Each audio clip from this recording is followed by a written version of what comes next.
네, 2020년 4월 24일 금요일 한국경제 일면 기사입니다. 첫 번째 기사입니다. 급급매 잠실주공 5단지 20억 원 밑으로. 대표적 서울 재건축인 송파구 잠실주공 5단지 전용 면적 82제곱미터의 매도 호가가 지난해 말 이후 처음으로 20억 원 아래로 떨어졌다. 4.15 총선 후 규제 완화 기대가 꺾이자 급급 매물이 쏟아지고 있다. 23일 일선 중개업소에 따르면 잠실주공 5단지 전용 82제곱미터는 지난 20일 20억 원에 거래된 뒤 곧바로 19억 6천만 원짜리 매물이 나왔다. 지난달 실거래가 22억 8,400만 원에 비해 3억 원 넘게 내렸다. 대치동, 음마 등 다른 강남 재건축도 총선 후 호가가 5천만 원에서 1억 원가량 떨어졌다. 한국감정원에 따르면 목동 재건축 단지가 있는 양천구 아파트 매매 가격 변동률은 지난주 마이너스 0.05%를 기록해 8주 만에 내림세로 돌아섰다. 서울 강남발 하락세가 강북과 수도권은 물론 지방으로까지 확산되고 있다. 지난주 마포, 용산, 성동구 등 마용성은 모두 약세였다. 대출 규제에 반사 이익을 노렸던 노동강, 노원, 도봉, 강북구도 보합세로 주춤하고 있다. 지난주 서울 집값은 0.05% 떨어지며 4주 연속 하락했다. 수도권과 지방에서는 인천, 세종 등 강세를 보이던 곳도 호가가 내리고 있고 부산, 대구 등은 하락폭을 키우고 있다. 네, 두 번째 기사입니다. 1분기 성장률 마이너스 1.4%, 11년 만에 최악. 신종 코로나 바이러스 감염증 충격으로 올해 1분기 한국의 경제 성장률이 마이너스 1.4%로 떨어졌다. 분기 기준으로 글로벌 금융위기 이후 가장 낮은 수치다. 한국은행이 23일 발표한 1분기 실질 국내 총생산은 460조 9,703억 원으로 작년 4분기에 비해 1.4% 감소했다. 2008년 4분기 마이너스 3.3% 이후 11년 3개월 만에 성장률이 가장 낮았다. 코로나19가 지난 2월부터 본격적으로 확산되면서 국내 GDP의 절반 정도를 차지하는 민간 소비가 급감한 영향이 컸다. 민간 소비는 전분기 대비 6.4% 줄었다. 외환위기를 겪던 1998년 1분기 마이너스 13.8% 이후 가장 낮았다. 소비자들은 외출을 삼가며 음식, 숙박, 오락문화 등 서비스 소비는 물론이고 승용차, 의류 등 재화 소비를 줄인 탓이다. 박양수 한은금융통계국장은 코로나19 충격이 1분기 성장률을 1.9에서 2.0%포인트 끌어내렸다고 말했다. 소비를 제외한 항목은 비교적 선방했다. 수출은 2% 줄어든 데 그쳤고 설비 투자와 건설 투자는 각각 0.2%, 1.3% 늘었다. 정부 소비도 0.9% 증가했다. 하지만 2분기엔 민간 소비는 물론 수출과 투자도 악화되면서 성장률이 더 떨어질 수 있다는 우려가 나온다. 네, 세 번째 기사입니다. 투기장된 원유 ETN 시장, 깡통 경보에도 제동 장치가 없다. 금융감독원이 대규모 투자 손실이 우려되는 원유 선물 연계 상품에 대해 재차 최고 수준의 소비자 경보를 발령했다. 금감원은 23일 서부 텍사스 원유 선물을 기초 자산으로 삼은 상장지수 증권 ETN과 상장지수 펀드 ETF에 대해 투자 시 큰 손실이 우려된다며 최고 수준인 위험 등급의 소비자 경보를 긴급 발령했다. ETN과 ETF는 특정 테마의 주식 또는 상품을 묶어서 만든 지수의 움직임에 연동해 수익이 나도록 설계된 상품이다. 앞서 금감원은 지난 9일 WTI 원유 선물 연계 ETN 상품의 위험 경보를 발령했다. 하지만 WTI 5월 인더분 가격이 사상 최초로 마이너스로 떨어진 상황에서도 투자 수요가 계속 물리자 이번엔 ETF를 포함한 모든 원유 선물 연계 상품으로 경보를 확대했다. 지난달 이후 개인 투자자의 원유 선물 ETN, ETF 순매수 규모는 약 2조 5천억 원에 이른다.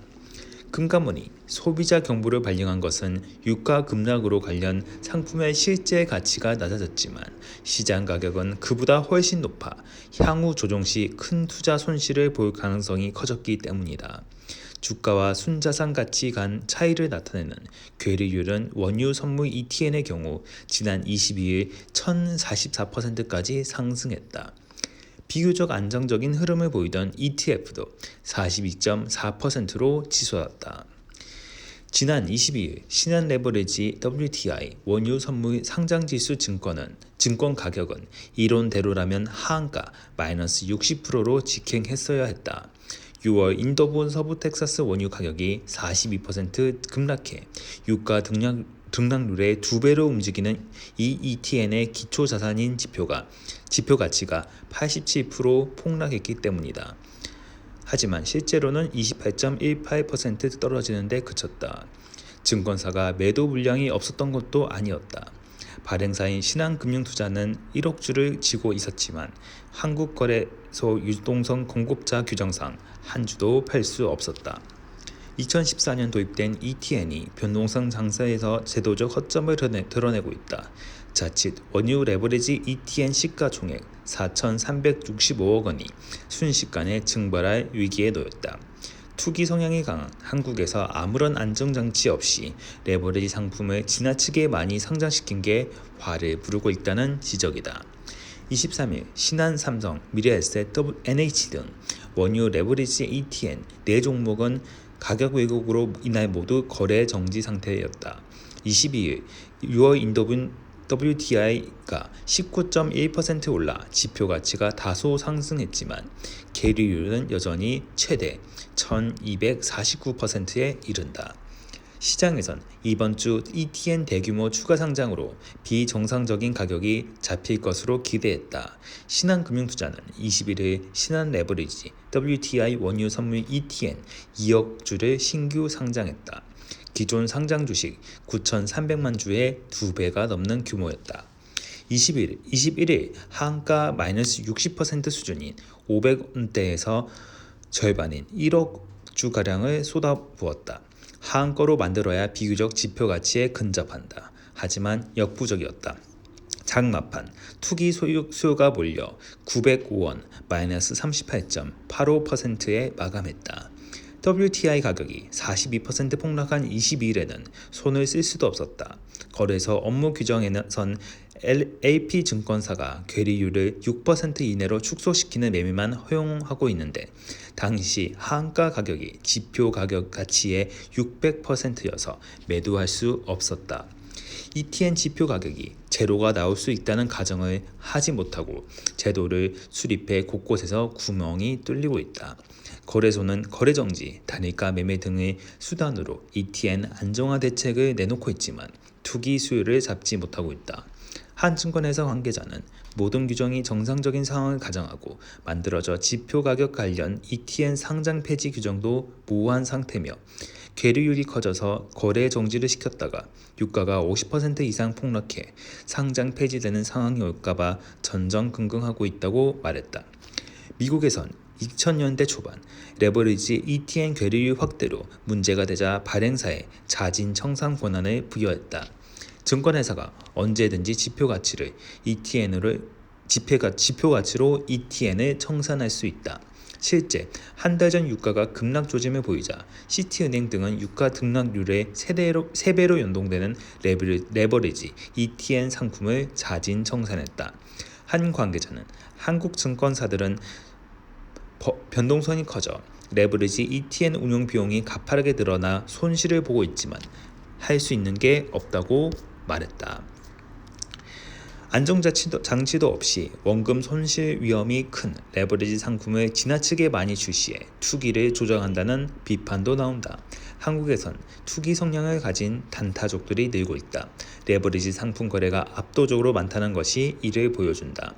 코덱스 레버리지 거래량은 코덱스 200보다 6배 많다. ETN 거래량 상위 5위 종목도 모두 레버리지 상품이다.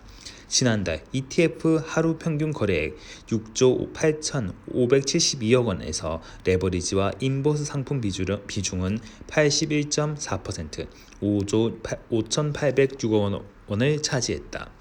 미국 등 해외에서 ETF는 장기 투자 상품에 속한다. 전체 ETF 거래량 중 레버리지 인버스가 차지하는 비중이 13% 수준이다.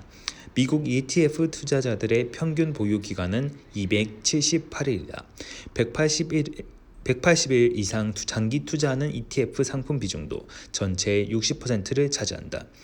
김수정 SK증권연구원은 미국 증권거래위원회는 주요 운용사의 레버리지 및 인버스 상품 출시를 자제해달라고 요구했다며 블랙록, 뱅가드, 스테이트 스트리트 등 3대 운용사는 이미 레버리지 상품을 거의 운용하고 있지 않다고 말했다. 이들 3사는 레버리지 인버스 ETF 판매 중단을 선언했다.